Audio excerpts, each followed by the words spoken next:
अस्सलामुअलैकुम नाजरीन। ये गंदम जो पक कर तैयार हो चुकी है। अब कटाई का सीज़न आ चुका है। अब इसकी कटाई की जाएगी। कटाई करने के बाद इसको थ्रेशर से निकाला जाएगा और गंदम अलग हो जाएगी और तूड़ी अलग हो जाएगी। जो तूड़ी होती है वो जानवरों के खाने के काम आती है और गंदम जो हर इंसान खाते हैं, आटा बनाने के काम आती है। अब ये फसल तैयार है। ये अब कटाई के मराहल में है। कुछ इलाकों में इसकी कटाई हो चुकी है और कुछ इलाकों में गंदम भी घर आ चुकी है और कुछ इलाकों में अभी गंदम तैयार है और कटाई के मराहल में है।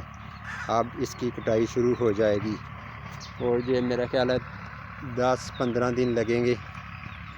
ये गंदम कटाई करके निकाल कर घरों में चली जाएगी।